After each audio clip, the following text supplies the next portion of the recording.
삶 가운데 신앙생활을 하면서 은혜를 경험하고 그리고 하나님께서 허락하시는 그 은혜 안에서 응답하신 것들을 구체적으로 우리가 이제 경험하기 시작할 때 실질적으로 응답만이 아닌 응답을 주신 하나님을 만나는 자리에 서게 되면 우리 안에서 이 내면 깊은 곳에서 터져나오는 그러한 고백이 있다면 진짜 내가 한 게 아니고 주님이 다 하셨습니다입니다.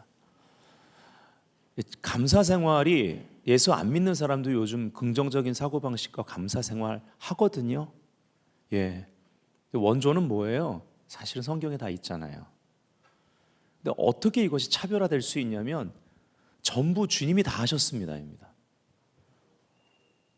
이것이 우리 안에서 진짜 진정한 고백으로 터져 나가야 되는 거죠. 제 아내가 그걸 진짜 고백하는데 이게 진심으로 오는 거야. 그러면서 그렇지. 다시 한번 내가 기도했고 내가 한 사역이 있고 내가 뭐 한 것도 있고 정말 하나님 앞에 그 하나님과 이것을 함께 동역하려고 무진장 애쓰면서 왔죠.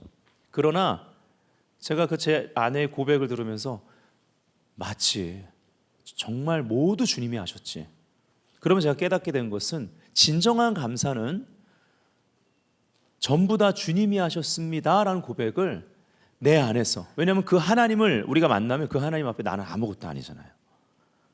근데 아무것도 아닌 나를 위해서 독생자, 창조주이신 그 예수 그리스도를 이 땅에 보내셔서 하나밖에 없는 독생자를 보내셔서 십자가에서 내 대신 죽게 하신 거거든요. 우리 속량하셨다고 합니다. 그 생명을 주어서. 그것을 우리가 생각할 때 이 넓은 우주 그리고 이렇게 많은 지구상의 인류 가운데 그 오고 가는 모든 세대 가운데 나 한 사람을 위해서 십자가에서 내 대신 죽으심, 여러분 이것을 좀 제대로 알기 원한다면 특별히 로마서를 읽을 때 로마서 5장을 잘 한번 보세요. 얼마나 나를 사랑하셨는지. 네. 먼저 사랑하신 그분의 주권적인 계획, 그 은혜와 자비를 깨닫는 순간 전부 다 하나님이 하셨습니다가 맞는 거죠. 그분이 안 계셨다면 이 땅은 지어지지도 않았을 것이고, 그분이 안 계셨다면이라는 말을 인간적인 차원에서 우리는 말하지만 사실 그건 말이 안 되는 거예요. 왜요? 시간과 공간이 존재하기 전에 그분만이 존재한 것인데, 성부, 성자, 성령 하나님이 공동체로 신비입니다. 하나님께서 이 땅을 창조하신 거죠. 시간과 공간을 만드신 건데 그 안에 사는 우리가, 그분이 안 계셨다면 우리도 없었을 텐데, 사실 이 말 자체도 할 수가 없는 존재가 하나님이시기 때문에, 근데 그분이 십자가에서 다 끝냈다, 다 이루었다 하시고 완성하신 것이 무엇을 완성하시는지가 여기 나옵니다. 그리고 그 완성하신 생명을 우리 안에 주신 거예요. 말 많고 탈 많고 넘어지기 쉽고 의심하기 쉬운 우리 안에 허락하셨다라는 것입니다. 네. 지난주에 이 킹덤 패턴에 대해서 보면서 안에서 밖으로, 여러분 주변을 바꾸기 원하신다면 그것 때문에 상처를 받고, 심한 경우는 어떤 사람은 학대를 받고, 그리고 조종과 착취를 받게 되고, 믿었던 사람한테 배신을 받게 되는 거죠. 세상 영은 조종하고 착취합니다. 네. 그래서 완전한 사랑은 예수 그리스도 안에만 있어요. 이거 깨닫는데 너무 오래 걸리시지 않기를 주의 이름으로 축복합니다. 그래서 여러분이 그렇게 상처를 받게 되고 또 어둠의 영향을 받게 되는 그 세계를 바꾸길 원한다면, 그러한 가정을 바꾸기 원한다면 내 안에서 변화가 시작되어야 되는 거죠. 바로 내 안에 이 속사람이 하나님을 만나기 시작하면서 내 안에 채워지는 것, 그것이 세상에서는 줄 수 없는 하나님이 허락하시는 평강, 샬롬이라고 그랬습니다. 사실 샬롬을 히브리 알파벳으로 풀면 혼돈과 연결되어 있는 권위를 파괴하다라는 의미가 있습니다. 그럼 이러한 모든 혼돈의 근원에 무엇이 있을까요? 원수 마귀가 전 세계적으로 우상 숭배 시스템을 세상 가운데 세팅을 합니다. 그것이 문화가 돼가지고, 여러분 도시의 모든 근원과 문화랑 다 한번 살펴보세요. 역사를 보십시오. 다 우상 숭배와 연결되어 있습니다. 그렇죠? 그래서 이러한 우상 숭배의 역사로 말미암아 미혹과 혼미함이 역사됩니다. 혼돈이 역사돼요. 그래서 무엇이 하나님으로부터 온 것인지 아닌지, 그리고 무엇보다 하나님이 아닌 무언가 사람이 만들어 놓은 우상, 그리고 여러 가지 주술의 역사에 우리의 마음을 빼앗기기 시작을 합니다. 이것이 인류의 역사의 흐름이었어요. 그러나 예수 그리스도의 사건으로 말미암아 2000년 전에 주님이 이 인류를 구속하신 십자가의 사건으로 인해서 교회가, 초대교회가 성령이 오순절 다락방에 임함으로 교회가 시작되었고, 그때부터 지금까지 복음으로 말미암아 하나님의 형상인 예수 그리스도를 만난 자들마다 하나님이 누구신지를 명확히 알기 시작했고, 이 전 2부 예배 때도 오늘 추수감사 예배로 드리면서 제가 예를 드린 것처럼 그 리틀 빅 히어로라는 프로그램 6년 동안 했다는데, 저는 이번 주 월요일 날 11월 11일 처음 봤습니다. 예. 우연히 이렇게 채널을 돌리다가 월요일 날 그걸 보게 됐어요. 근데 지난 6년 동안 209명 정도의 정말 선행을 베풀고, 그런데 그 중에서 특별히 이해가 불가한, 정말 이해가 안 되는 그러한 시간과 물질과 자기 삶을 들여서 이해가 안 되는 삶을 실천하는 그러한 사람들 209명 중에 실천하는 사람들 중에 최고의 10위까지, 1위부터 10위까지 뽑는데 3위 안에, 1위부터 3위 안에 다 크리스찬이에요. 세상 방송이기 때문에 종교적인 모든 색채를 뺐습니다. 호칭도 C로 붙이고. 근데 3위를 딱 보는데 그냥 예수 냄새가 나는 거예요. 다른 선행과 다른 거예요. 왜요? 뿌리가 다르니까. 네. 아니나 다를까요? 선교사님이시더라고요. 네. 박관태 선교사님. 예. 의사로서 그 분야의 최고의 명의, 그리고 고려대 그 의대의 거기에 교수로서 그 어머님의 소원대로 가장 훌륭한 대학교의 의대 교수가 됐음에도 불구하고 그것을 버리고, 예. 몽골에 선교 한번 나갔다가, 의료 선교 나갔다가 친구의 유언 때문에 그때 완전히 사로잡혀서 평생을 선교사로 헌신하신 분. 1999년도에 몽골 첫 선교를 친구의 유언대로 갔다가 몽골의 영혼들과 첫사랑에 빠지고 2001년도부터 거의 30여 개국을 다니면서 직접 자기 손으로 집도한, 그렇게 어려운 오지를 다니면서 집도한 그 수술한 사람들만 3,000여 명이 됩니다. 네. 보니까 굉장히 유명한 분이더라고요. 몽골에서 거기 몽골의 국립의대에 거기서 가르치고, 또 거기에 아가페 기독 병원 또 설립하시고, 그뿐만 아니라 국빈 대접을 받을 정도로 몽골에는 의료계에 있어서 독보적인 존재. 그뿐만 아니라 중앙아시아 지역에 가는 곳마다 환영을 받고, 그리고 뭐 대통령상까지 받고. 근데 그것이 중요한 게 아니라 최근에는 몽골에서 또 핍박이 있대요. 예, 이분이 계속 복음을 전하니까 처음에는 국빈 대접하다가 뭐 기타 등등. 예, 이분뿐만이 아니라 공동 1위를 달렸던 두 분의 이야기 제가 아까 말씀드렸습니다. 그런데요, 정말 자랑스럽더라고요. 예, 그분들의 삶, 그냥 아브람이 아니라 아브라함, 복의 근원이 될 것이라고 했을 때 아브람이 아니었습니다. 엘샤다이 전능하신 하나님께서 아브람, 고귀한 아버지라는 뜻인데 열방의 아버지라는, 그래서 그 이름을 바꿔야만 했습니다.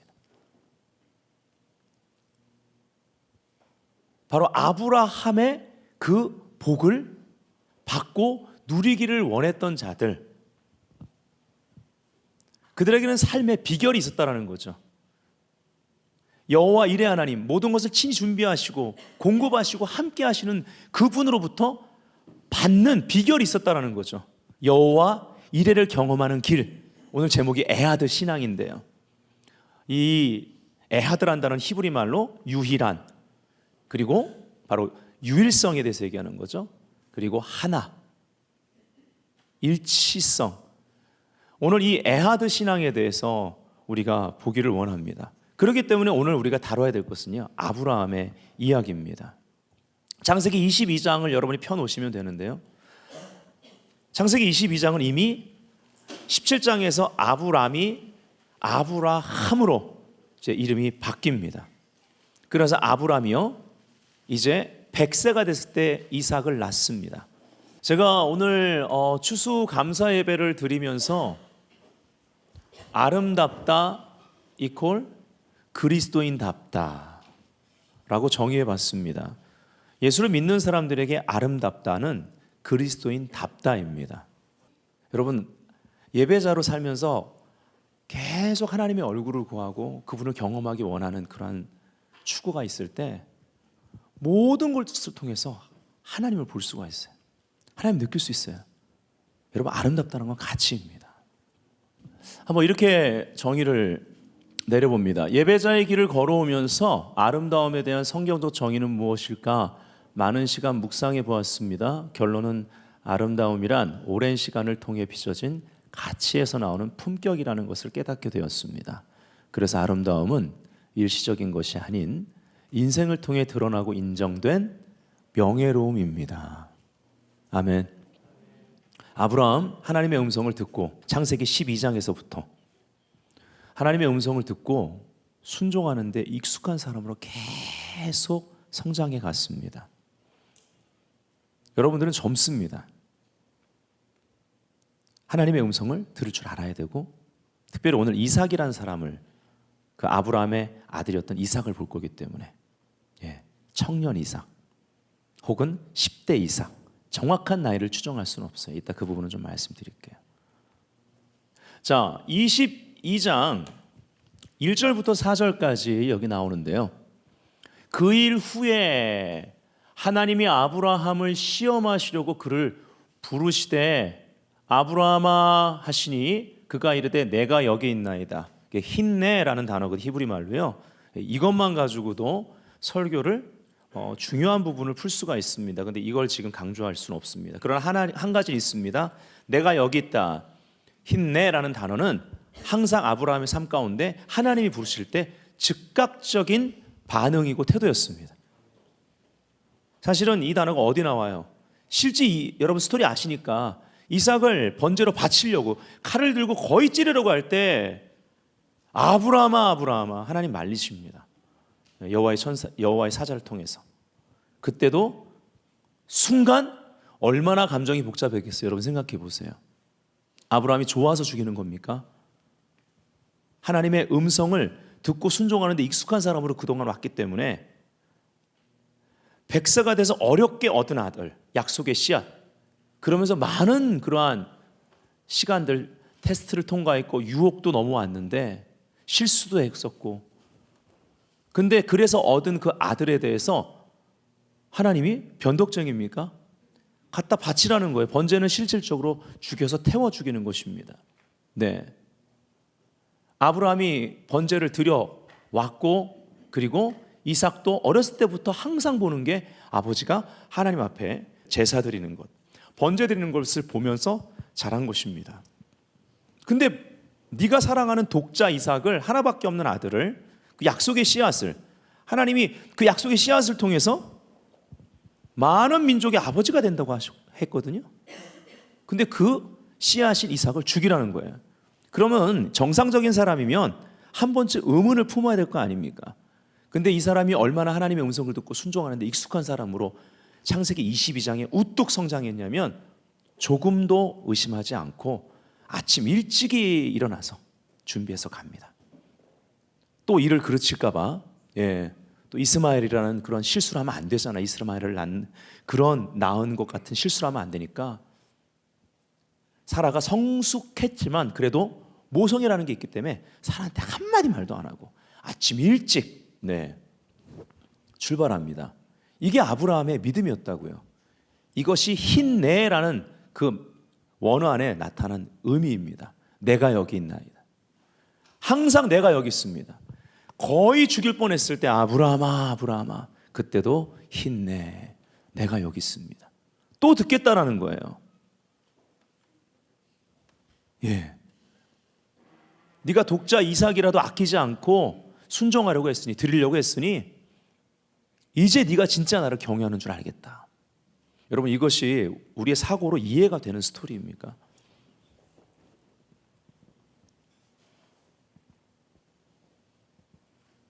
그 우상을 섬기는, 그러한 이방신을 섬기는 자들이야 막 아기들도 막 인신제사 드리고 그딴 짓을 했지. 아니, 거룩하신 하나님이, 인자하신 하나님이 지금까지 내가 어떤 실수, 어떠한 시간을 통과해도 함께 하셨고 인도하셨고 약속을 지키는, 언약을 지키는 여호와 하나님이 어떻게 이런 요구를 할 수 있냐는 거죠. 근데 아브라함은 그 하나님의 말이라면 하나님을 신뢰했기 때문에 무조건 순종하는 자였고, 하나님으로부터 왔다라는 것을 즉각 인지할 수 있었습니다. 자, 이런 일이 있은 후에죠. 그럼 그 앞에를 보면, 저는 오늘 우리말 성경으로 여러분 좀 보기 쉽게 봅니다. 앞에 21장 33절, 34절 제가 읽어드리면 위치를 볼 수 있습니다. 아브라함은 브엘세바에서 에셀 나무를 심고, 그곳에서 브엘세바 가면 이것이 아브라함이 심은 에셀 나무일 수 있다 그러면서 이제 굉장히 오래된 에셀 나무를 가리키는데 그게 진짜인지는 모르죠. 그러나 그곳에 가면 에셀 나무가 있습니다. 그곳에서 영원하신 하나님 여호와의 이름을 불렀습니다. 아브라함은 블레셋 족속의 땅에서 오래 머물러 살았습니다. 자, 제가 이걸 왜 읽어드리냐면 위치가 브엘세바라는 것을 아셔야 돼요. 이제 모리아산으로 떠나고 오늘날 모리아산이 있는 곳은 예루살렘입니다. 특별히 통곡의 벽이 있는 성전산이 있는 지역이 바로 그 지역이 되겠습니다. 하나님께서 이제 아브라함을 시험하십니다. 자, 어떤 테스트일까요?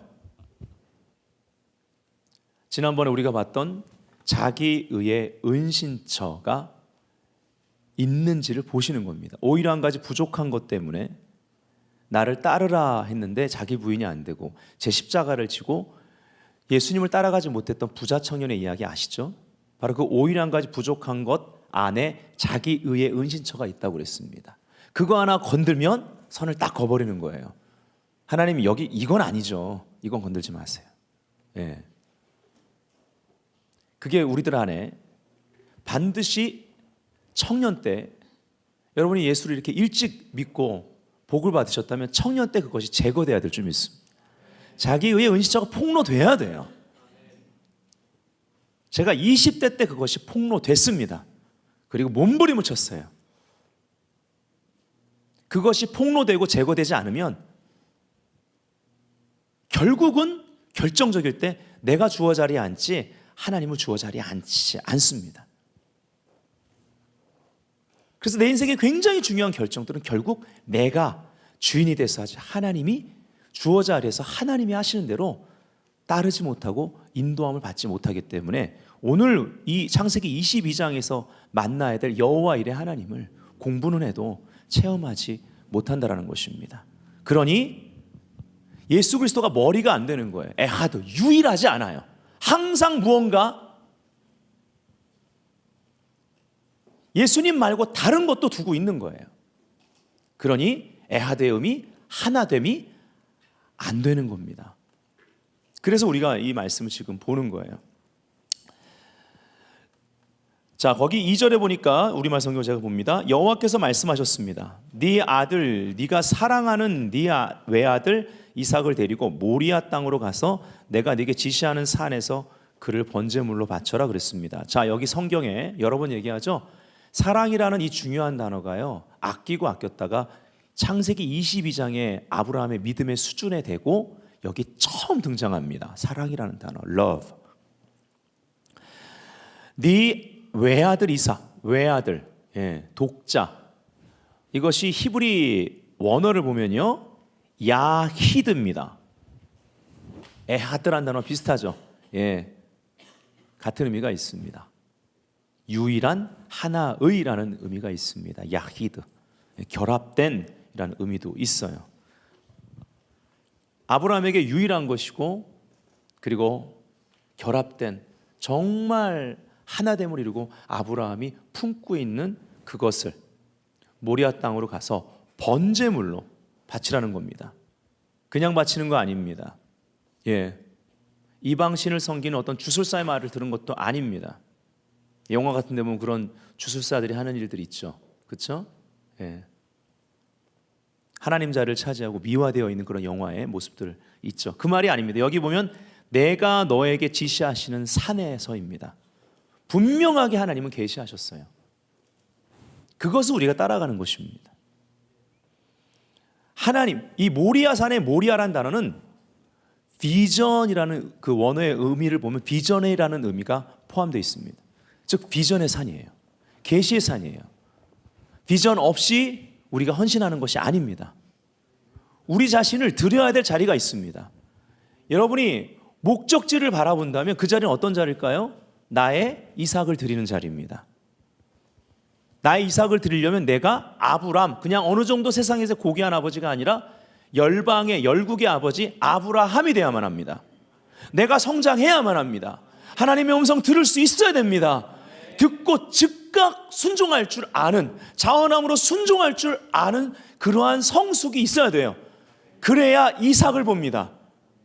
그렇게 내가 취한, 그렇게 얻은 이삭을 우리는 우리 삶의 그 목표 지점, 파이널 골에서 그것을 드리기 위해 고난을 받는 것이고 핍박을 이기고 뚫고 가는 것이고 그 어떤 시련과 시험의 시간도 우리가 오직 한 가지 에하드, 그 유일하신 하나님의 음성을 들었기 때문에 그분의 뜻과 에하드 일치시켜 살아가는 것입니다.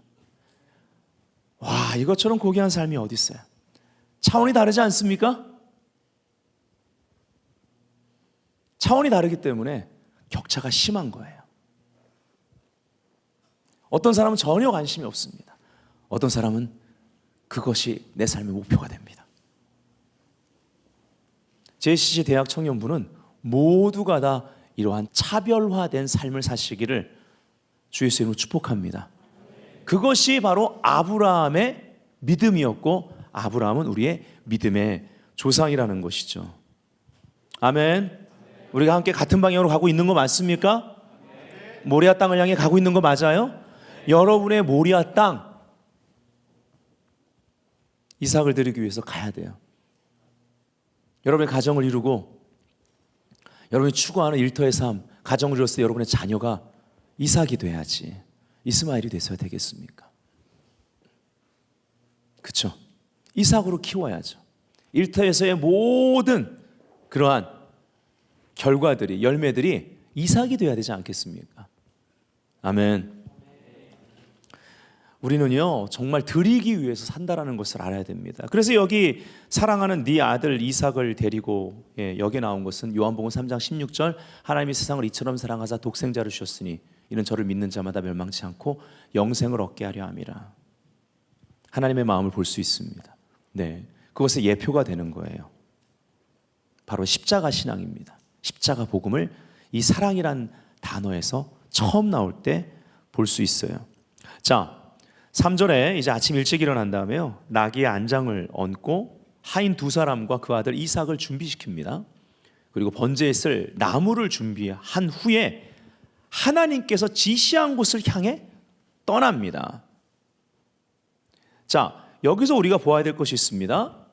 부엘세바라는 위치에서 이제 지금 현재 예루살렘 거기 위치로 가는 거예요.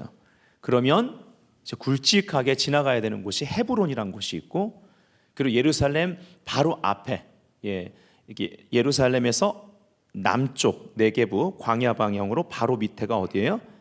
대표적인 곳이 베들레헴이에요. 그러니까 아마도 그 다음 절 4절에 3일째 되던 날 아브라함이 눈을 들어 그곳을 멀리 바라보았다 그랬을 때 그럼 그곳이 어딜까요? 자, 3일 길을 갔어요. 헤브론을 거치고 아마도 3일 길을 아침 일찍 나갔잖아요. 예. 그리고 3일 길을 갔다 그 위치가 아마도 베들레헴 지역 정도가 될 겁니다.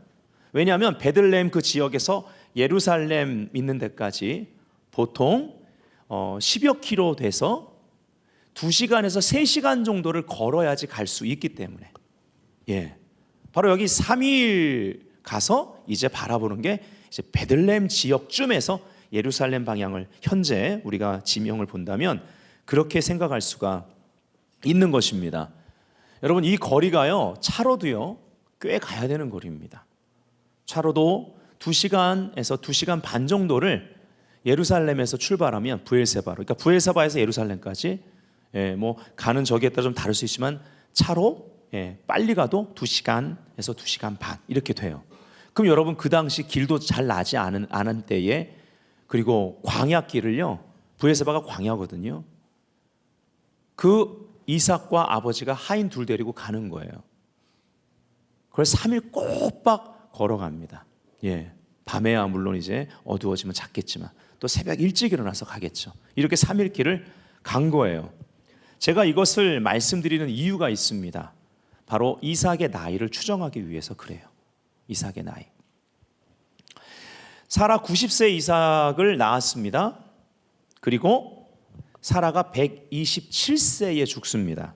자, 여기 본문 창세기 22장 다음에 23장은 어떻게 시작되느냐? 사라가 127세에 죽었다 이렇게 나옵니다. 그래서 이제 랍비들 중에는 이걸 연대기적으로 해석을 해서 이삭의 나이를 90세에 낳았고 127세에 죽었으니까, 근데 그 바로 앞에 장이 22장이잖아요. 그래서 이삭의 나이를 37살로 해석하는 경우가 있습니다. 그게 맞다 틀렸다?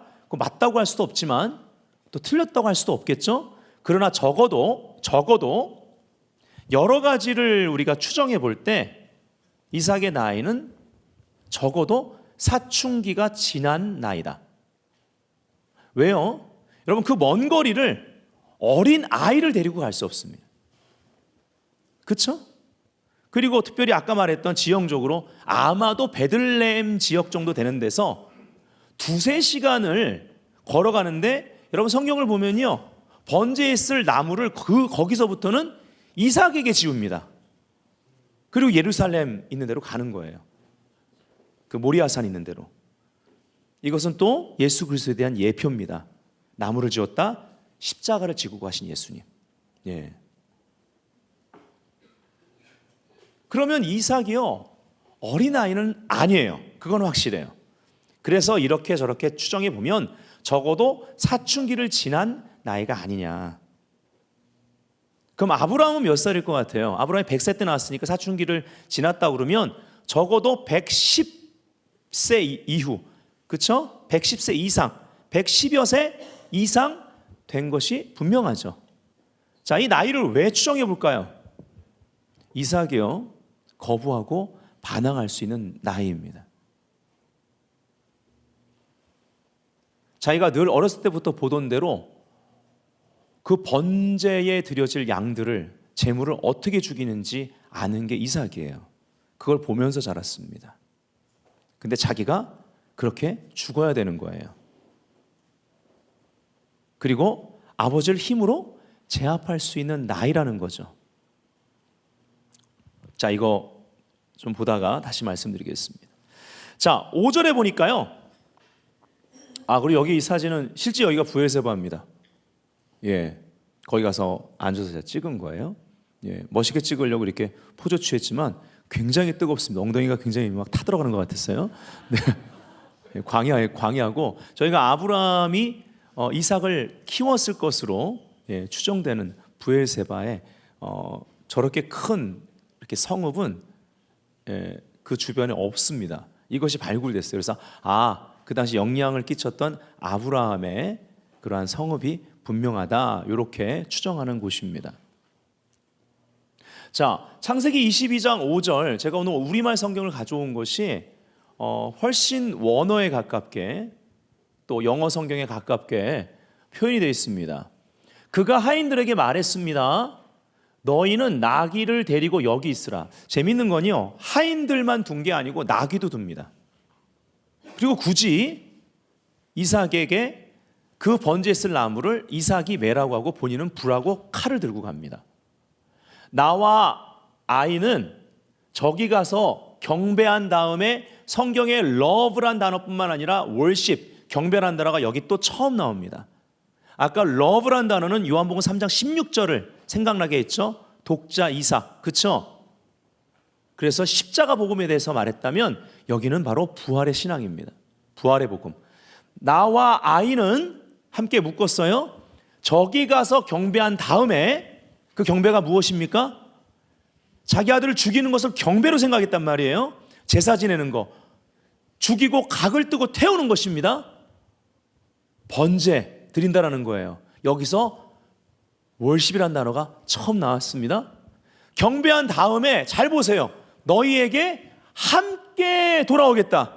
그리고 진짜 죽이려고 했습니다. 진짜 바치려고 그랬어요. 무슨 말이에요? 내가 죽여도 이 약속의 씨앗을 나에게 주신 하나님은, 나는 하나님이 말씀하셨기 때문에 순종하지만 하나님은 이 이삭을 다시 살려서 나와 함께 이곳에 오게 할 거라는 부활 신앙, 부활의 복음을 믿었습니다. 이게 아브라함의 믿음이에요. 그러니까 여러분이 삶 가운데 하나님께 내 삶을 드리는 것을 두려워하지 말라는 것입니다. 여러분이 그것을 두려워하면 여호와 이레를 경험하는 길을 놓쳐버립니다. 그분이 나에게 에하드, 유일하시다면 그분의 음성은 유일한 채널입니다. 다른 걸 듣지 마세요. 부안해동하지 마십시오. 그분이 나의 에하드 하나님이라면 오직 사람의 말과 일치되는 것이 아니라 그분과 일치되는 것 하나를 이루는 것이 내 삶의 가장 최우선이라는 걸 알아야만 합니다. 아멘.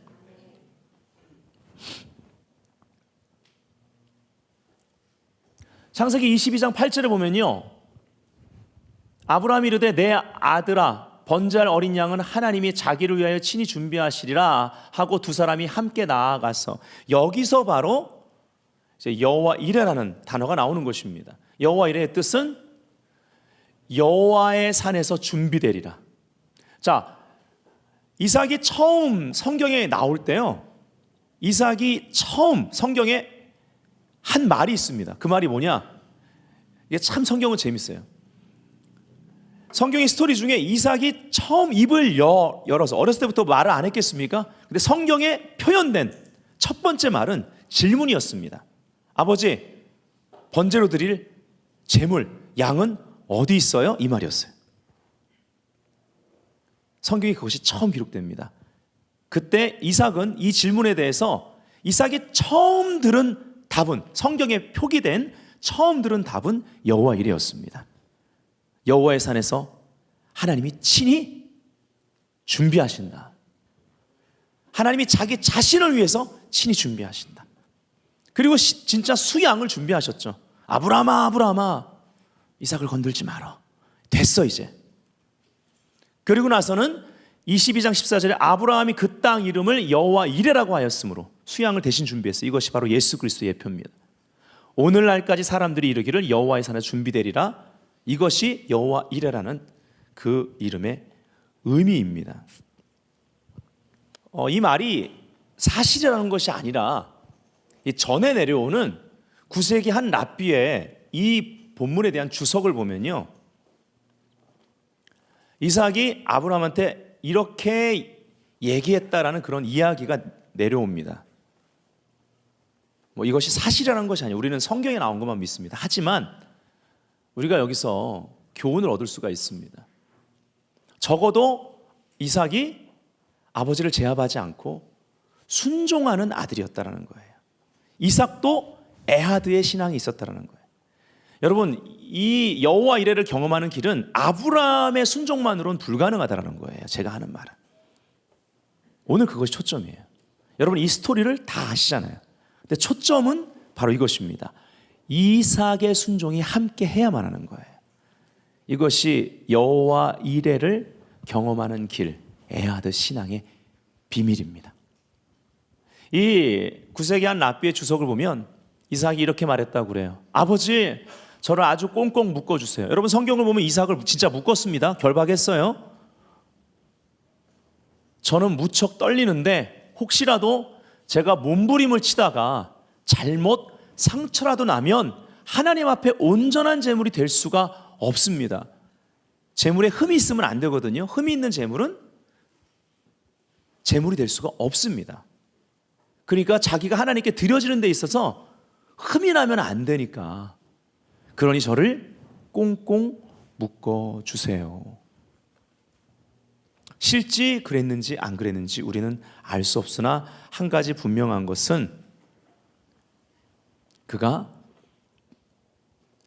아브라함이 가지고 있었던 에하드 신앙, 하나님을 유일한 위치에 두고 하나님을 주어 자리에 머리로 두고 그분의 음성이라면 지금까지 물론 실수도 범했지만 허물도 있었지만 끊임없이 그 하나님의 음성을 듣고 순종하는 데 익숙한 사람으로 자라나는 그 아버지의 권위 아래서 이삭은 함께 순종하는 자녀로 자란 겁니다.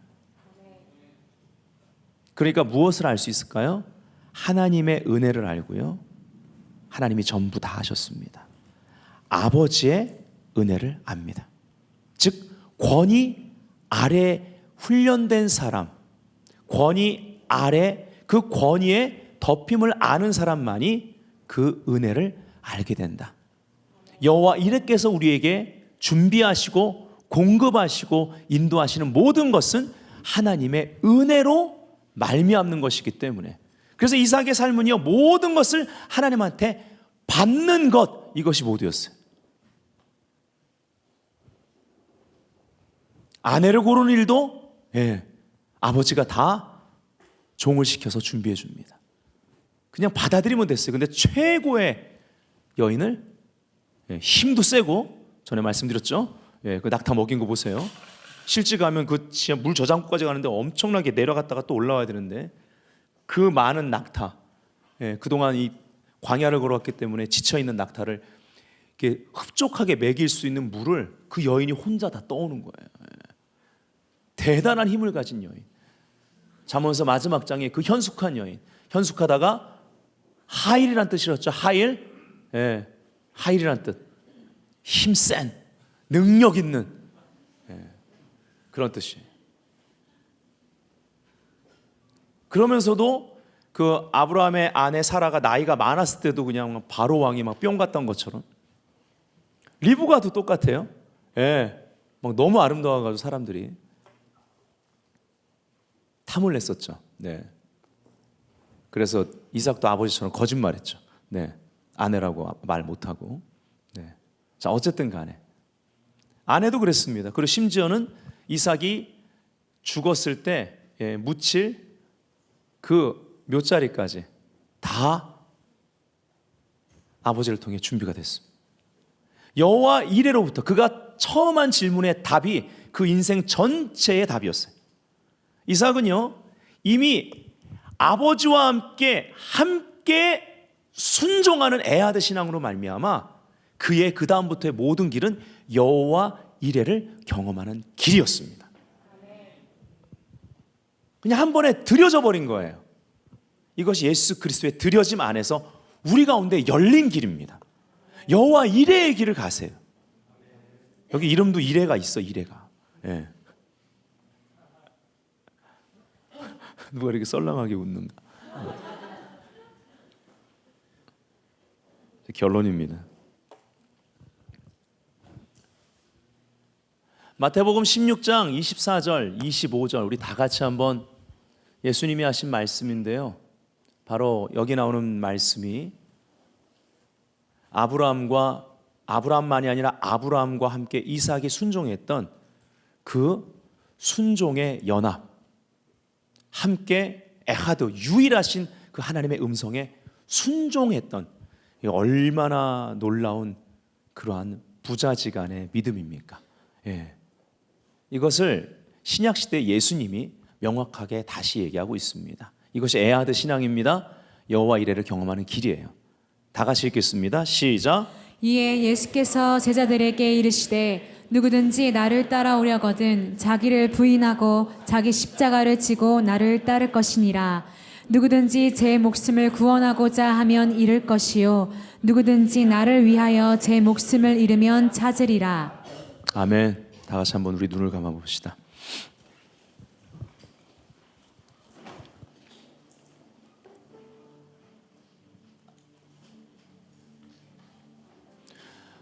한 사람 아담의 불순종으로 인해서 죄가 들어왔는데요. 로마서 5장에 말하죠. 한 사람, 마지막 아담이라고 부르는 예수 그리스도 한 사람의 순종으로 모든 인류가 의 가운데 들어오는 길이 열렸습니다. 한 사람의 순종이 이렇게 중요합니다. 그리고 이것은 공동체적입니다. 저는 여러분들이 아브라함에서 머물지 말고 아브라함의 길을 가기를 원해요. 여러분이 아브라함이 된다는 얘기는 여러분의 인생 가운데 이삭을 결국 부르심 안에서의 그 이삭을 얻었다는 얘기입니다. 그리고 아브라함들은 모리아산을 향해 갑니다. 목적은 하나예요. 이삭을 드리기 위한 것입니다. 그리고 여러분이 그 드린 자리, 드린 모든 것 가운데 여호와 이레의 길이 대로로 열립니다.